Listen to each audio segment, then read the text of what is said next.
чё это светит так ярко? А, это ж свет забрежил в конце тоннеля. Из ссылки, из черных списков вернулась в федеральный эфир наша звездочка. Генерал опохмел. На лопате, ага, сейчас-то. Там такие...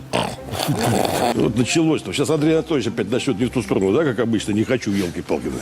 А как бы сказал Александр Сергеевич Пушкин, звезда пленительного счастья. Язык в одно место засунули. Во-во, вот его генерал-депутат Гурулева вместе с языком его же в одно место и засунули на 2 месяца. С конца января генерал Гурулев находился в стоп-листах главных федеральных телеканалов, и так уж совпало, это вышло после эфиров, на которых он почехвостил нашего уважаемого западного партнера. Кто такой Трамп? Это сплав барыги козырного быка. Припирает все законы, живет по понятиям. По мне, это вообще вот действие Трампа сегодня это как бандита 90-х годов, беспредельщика, честно говоря, который вот прет как танк, ничего не боясь, думаю, что ему все позволено. И вот на этих словах все. Речь генерала, наполненная метафорами, аллегориями в эфирах, просто взяла и оборвалась. Очевидно, да? Очевидно. Выперли его с главных каналов, а в комитете Госдумы по обороне дали Гурулеву такого, знаете, пенделя генеральского, по штанам его генеральским, вот по тому месту, которое размещается между лампасами. И вот все, последние 2 месяца он мог появляться разве только что в захолустных региональных эфирах, ну или мог забрести на какой-нибудь там убогенький кабельный Царьград ТВ разве что. Что? То есть подготовки что? Дальше он находится что? Было раздроблено что? Блин, это же какое-то что? Штокмановское месторождение. Кстати, штокает наверняка он не случайно. Вот коллега Люся Грин полагает, что это генерал-депутат ведет такой диалог с коллегой воображаемым, вымышленным генералом. Ну, допустим, его зовут генерал-полковник Тимофей Иванович Белая Горячка. Тогда, наверное, надо поднимать вопрос о возвращении всех что на место. 4 региона, которые должны быть полностью что? Российских по Конституции. Ну ладно, может и разговаривает, конечно, с воображаемым генералом, но я думаю, дело в другом. Штука скорее в том, что раньше у опохмела была, так скажем, другая речевая особенность, которая выпячивалась в прямых эфирах. Прокомментируйте сюда, уверенно. Чем горжусь. Да, вот вводится за Гурулевым такой грешок, он связывает слова в предложение при помощи матерка такого, да, и, вероятно, для возвращения на 1-й, 2-й канал НТВ от него потребовали, что он как-то избавился от этой повадки, поэтому специалист по ораторскому мастерству дал ему, наверное, следующий совет. Язык в одно место. Ну, примерно. Прием такой. Чтобы избавиться, от одних речевых паразитов, в речи, нужно что? Правильно, заменить их на другие слова-паразиты. Я не буду диктовать, что. И на них надо что? Это дело что? Это не что? Надо довести ее что? Сегодня Америка что? Вот, вероятно, он и наблатыкался на всяких там региональных эфирах, не материться через слово, а через 2, например. Ну, посмотрим, как быстро он вернется к своей форме. А на федеральные каналы он уже вернулся. Ну и мы его сейчас что? Встретим. И за долгое отсутствие мы ему что? Поставим штрафную, как и полагается. Меня зовут Илья Шепелин. Сейчас попрепарируем телевизор, или, как его еще уютненько называют в России, зомбоящик. Пожалуйста, ставьте лайки, и это совершенно не фигура речи, когда YouTube блокируется в России. Лайки — это то, что помогает находить нового зрителя, несмотря на то, что Кремль запрещает его находить. Но вот про всякие новости, переговоров Кремля и Белого дома я вам сегодня тоже расскажу, там тоже всякого хватает. Так, лайк поставили? Ну что ж, ладно, тогда я ставлю заставку. Специальная операция. Хлопок. Англосаксы. Задымление. Отрицательный рост.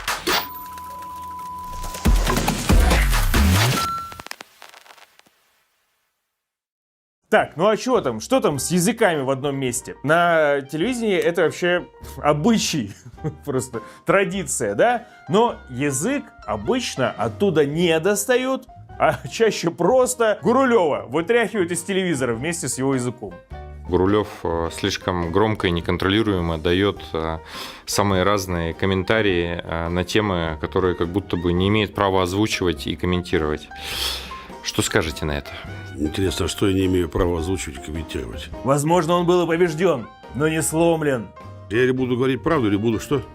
Молчать. Да, у меня третьего не дано. И теперь его так и представляют страдальцем за правду. Человек, который также всегда искренне отвечает на мои вопросы, прямолинейно отвечает и порой получает, что называется, уж простите за прямоту, за свое откровение, депутат Госдумы России генерал Андрей Гурулев. Впрочем, правда в представлении генерала Апахмела понятие как портянки, растяжимое. Вот, например, пока Гурулев был забанен на федеральном телевидении, он возмущался на кабельном Царьграде. Нигде, никогда с российской стороны не было заявления, что мы собрались там воевать с Англией, с Францией. Кто не слышал вообще?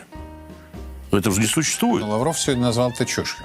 Ну, он правильно говорит, потому что никто нигде никогда об этом даже не заикался. Слышали все, кто хотя бы один раз, одним глазком заглядывал в эфир телеканала «Россия-1», где сам же Гурулев постоянно излагал планы уничтожения своей любимой военной цели – Великобритании. Нужна одна большая жирная цель, после которой у всех пропадет желание как-то с позиции силы разговаривать с Россией. Я эту цель уже предлагал. Меня пытались корректировать, потому что я за Британию, Владимир Владимирович почему-то не любит Макрона, постоянно за Францию, да? Не, ну я... Да. Британия, хорошо, ну начнем с Британии. Да, он у нас англофил, генерал Гурулев. Брит-поп, фиш-н-чипс, Мэри Поппинс, ну знаете. Теперь от чего-то генерал Апахмел изображает непонимание. Макрон говорит, что мы провоцируем. Каким образом?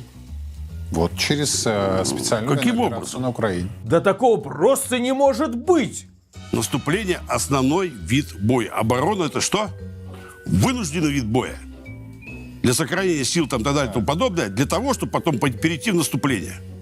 И если вот эти наши бывшие коллеги западные руки не понимают, наверное, ну, наверное, надо тогда уже и нам говорить, что, ребята, если вы не успокоитесь, то мы перейдем в наступление. Никто нигде никогда об этом даже не заикался. В общем, генерал-то в смысле не сбить. Как ни крути, а всегда возвращается к главному. И якобы состоялись некие разговоры с Гурулевым, которому сказали вести себя потише. Но Гурулев отказался, был признан недоговороспособным, и поэтому его перевели в другой комитет, чтобы он не ассоциировался с профильным комитетом по обороне, и чтобы его высказывания не воспринимались как официальная позиция государства, Минобороны в частности. Вот такая логика была. Ну, она логика-то бестолковая. Да, в общем, и издания, где эту логику излагали, не очень. Для меня «Коммерсант» не является уважаемым изданием. А считаю. почему? А потому что я не коммерсант. Да, блин, Гурулев настоящий боевой генерал, боевитый, несгибаемый, и после возвращения в федеральный эфир продолжил свою любимую тему. Снова нацелился на фиш-н-чипс с Великобритании оставшейся. Тем более, утверждает Гурулев, она теперь осталась без поддержки США. Ваша любимая Великобритания, Андрей Игоревич? Все носители у них американские. Серьезно, у них нет своих носителей? Нет, ничего никуда не полетит без разрешения Америки. Надо четко понимать. Ну, конечно, ведь нет ничего лучше, чем жахнуть! И не откладывать это в долгий ящик. Ну, жахнуть. Придется жахнуть. Да. Андрей Анатольевич, вы за? За. Жахнуть ракетами по врагу, конечно, а не то, что кто-то там мог подумать. Можно, конечно, нанести упреждающий удар. 6 лодок, я думаю, не сильно великая цель для того, чтобы их снести просто с лица земли. Но вот есть, правда, у генерала Апахмела и другие приятные ему темы. Некоторые выходят далеко за пределы специализации, что, впрочем, его не смущает. Вот нравится Гурулеву экономика, и нравится о ней рассуждать. Пятилетки помним? Помню, Тема. абсолютно. Это, вероятно, Соловьев на него так дурно повлиял. Потому что нет войны без экономики. Генерал-депутат проникся идеей и теперь радует нас своими экономическими выкладками. Но одной только внутренней экономикой он себя не ограничивает. Помните, как он в прошлом году с воодушевлением ждал саммита БРИКС в Казани и говорил, что это будет революция? На сегодняшний день я очень жду осеннего саммита нашего БРИКС в Казани, на котором все-таки я очень сильно надеюсь, что появится та валюта, при которой доллар практически будет нам не востребован. Это вот такой значительный будет прорыв, по моему глубокому мнению. Если хотите, победа. Победа. Потому что тогда совершенно все по-другому заиграет. И доллар тогда, помните, был тогда в страшной опасности. Маргарита Симонян даже придумала имя для новой валюты, которая должна была его похоронить. Не Гурулева, доллар. Я уверена, что у нас и общая валюта будет, И называть я ее предлагаю, знаешь как, это же БРИКС, я предлагаю ее назвать бричка. Да, ну а валюту, которая может похоронить генерала Гурлеву, мы с вами знаем. Если хотите, победа. Победа. Но вот мечтам генерала Пахмела относительно валюты БРИКС тогда так и не суждено было осуществиться. Правда, валюта БРИКС так и не покинула его сердце. Теперь он анализирует международную политику, подключив свои экономические познания. Для Трампа на сегодня главное оставить гегемонию доллара. Да, дело в том, что с долларом опять проблемы. Доллар болен. И здешняя нервозная обстановка – еще один мрачный диагноз больному. Как обычно, хоть и не без участия новых факторов. За доллар из-за санкций стало невозможно что-либо купить и работать с ним во всемирной торговле. Генерал-депутат не только военный стратег, но и экономист всемирного масштаба. Так что заранее видит будущий конфликт. БРИКС появился, и банк БРИКС, и пошли разговоры о единой валюте БРИКС, которая будет альтернативой доллару. Так, ну теперь понятно, чьих выступлений насмотрелся Дональд Трамп. The first thing I said is any BRIC state that even mentions the destruction of the dollar will be charged a 150% tariff. And we don't want your goods, we don't want to partake. And the BRIC states just broke up. Все! Все усилия МИДа Российской Федерации бесполезны. В российском МИДе в ответ говорили, что БРИКС не посягает на доллар. Это, конечно, совершенно тщетные попытки. Ведь генерал Пахмел не только расписал, как БРИКС нагнет Америку, но даже озвучил планы самого Трампа, которые стали известны Гурлеву. Он смотрит совершенно дальше. Он смотрит на то, чтобы развалить БРИКС. Вот Трамп все это послушал внимательно и взял на вооружение. Дал маху, конечно, генерал-депутат, да? То врагу такие секреты прямо в прямом эфире выкладывает. Ну что ж, опять ждем его в черных списках за раскрытие гостайны.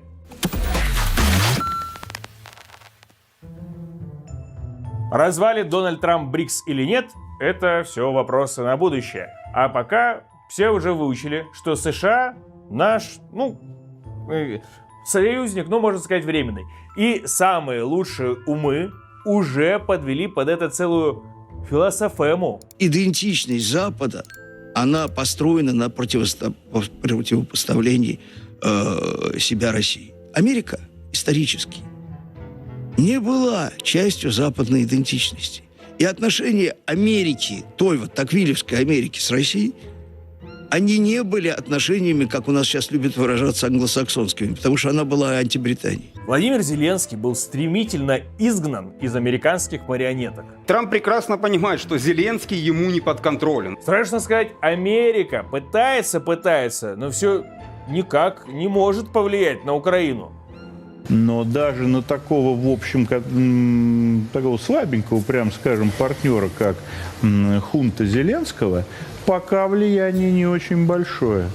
Пока, к сожалению, явно совершенно американская администрация сталкивается с большими сложностями в принуждении Киева к некому вменяемому переговорному процессу. Я думаю, что это в действительности только начало, и, конечно, Киев будет гадить. Ох, а помните, были времена, когда Виктория Нуланд, помощница госсекретаря США, вот она в Украине одними печеньками власть сносила. Те самые печеньки Госдепа. А теперь, что бы ни происходило, это получается Америка ни при чем. Даже удары американским высокоточным дальнобойным оружием вдруг начали контролироваться европейцами. Мы же понимаем, что полетные задания в «Хаммерс» и их полеты осуществляются с помощью иностранных спецов. Это значит, что в этом преступлении доля натовских специалистов, так как американцы в этом сейчас не участвуют, значит, это французы или немцы. В общем, ничто не мешает строить двум великим державам совместное, не менее великое будущее. Возникает образ большой мечты, идея Кирилла Дмитриева, адресованная, нашего спецпредставителя президента, адресованная Илону Маску, вместе полететь на Марс. Илон Маск ответил, сказал, что на Марсе будет создана альтернативная цивилизация. Да. Совместно с нами будет создано, ждем. Во-во, теперь дружить с США будем, вместе Марсом управлять. Дональд Трамп уверенно прошел путь на российском телевидении от козырного быка до козыря в рукаве. Это сплав барыги козырного быка. Козырный, то вот так зайти, Трамп это же козырь, да? Что бы все это ни было, это, наверное, позитивная трансформация. Правда, есть, конечно, небольшая проблема. Трамп хозяин своего слова. Слово дал, слово взял. А есть проблема и посерьезней. Теперь мы говорим, договариваемся. Хорошо. Но почему у народа, который был очень сильно возбужден и насторожен к войне, такая же настороженность к этому миру? Потому что нас уже много-много раз обманывали. Надули! Просто нагло обманули. Обманули дурачка! На 4 кулачка. Водили за нос. Грубо кинули. Вот и теперь все вроде неплохо идет. Стратегически все идет очень хорошо. Но тяжелый опыт прошлых лет, десятилетий, не дает покоя. У нас-то эта историческая память остается. Что останется после этого мирного договора, за который мы сейчас боремся? Насилие над нашими русскими городами, Днепропетровском, Харьковом, там, Одессой, Киевом. Все мы хорошо знаем, как денацификаторы любят так называемые русские города. Я вообще террорист. Я вообще сказал, значит так, 3 дня всем выйти мирным из Харькова, из Николаева, из Одессы. 3 дня. Если это не будет сделано, сносим квартал за квартал. Но тревогу в Останкино испытывают не только из-за того, что им могут запретить фантазировать о сносе кварталов.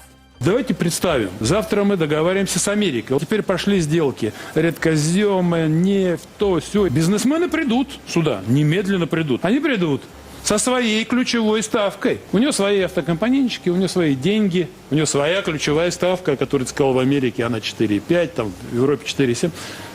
И что? Что делать этим ребятам? Вот этим бизнесменам, государственным, нашим. Вообще как-то не очень хорошо верится нашим пропагандистам и их гостям в возможность заключения скорого и прочного мира. Завтра это все не кончится. Никак.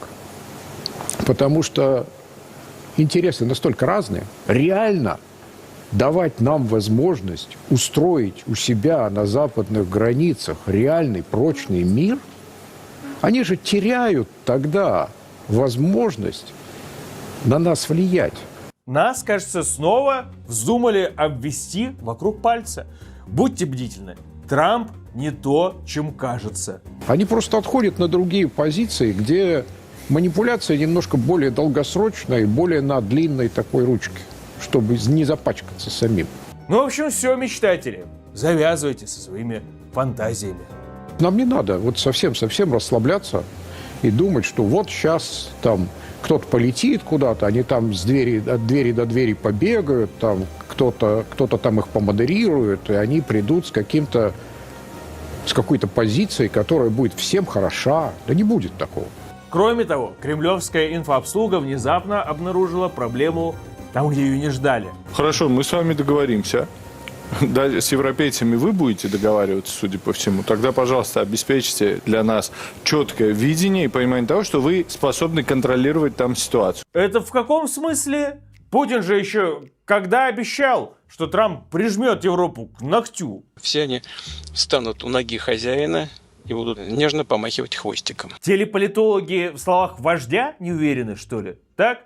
Впрочем, бог бы с ними, с телеполитологами, их заменить, сами знаете, недолго одних на других, а вот настоящую русскую цивилизационную территорию ничем не подменишь. Если вы думаете, что вот вы 4 территории отдадите, очень важные, очень нужные регионы, новые регионы, исторические регионы России, на этом остановится, а вы создадите вот на этом осколке новую антироссию, Спарту какую-то свою, как вы ее называете? Нет. Этого не будет, потому что это наша цивилизационная территория. Вот и получается, что на самом деле нет никакого доверия ни США, ни к переговорам, которые они ведут. И как выяснилось, вся эта тревога, она не ограничивается только словами.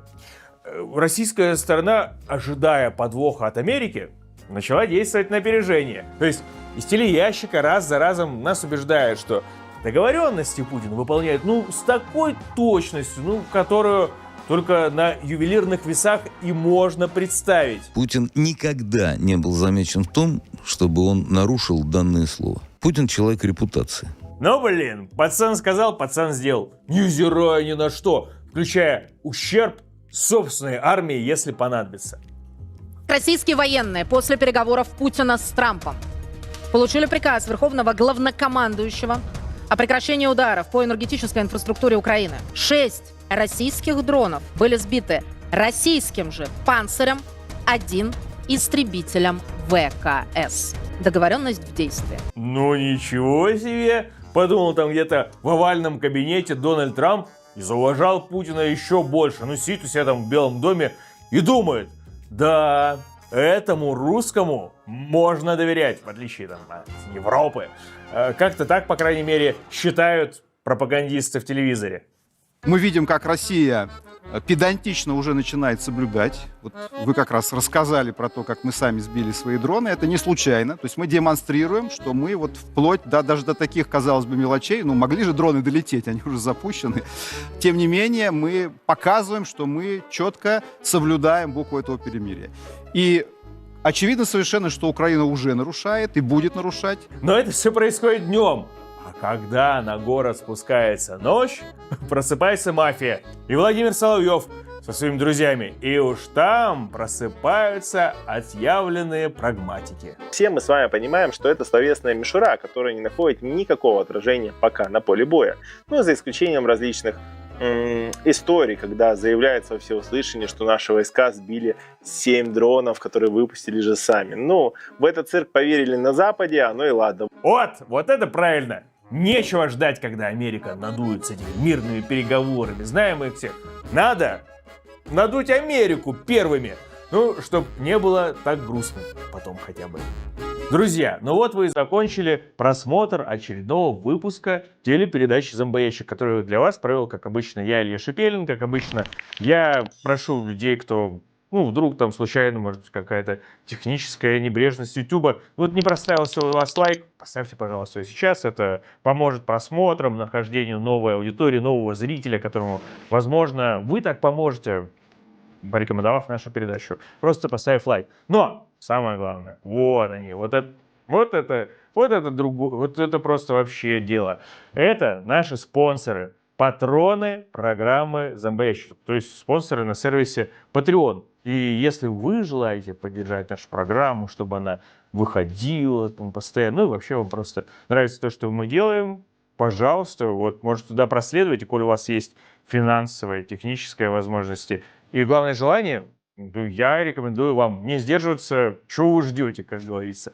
А нам с вами придется подождать еще до следующей недели, когда выйдет новый выпуск «Зомбоящика», и мы увидимся здесь с вами, как обычно, в четверг на канале «Популярная политика». Пока!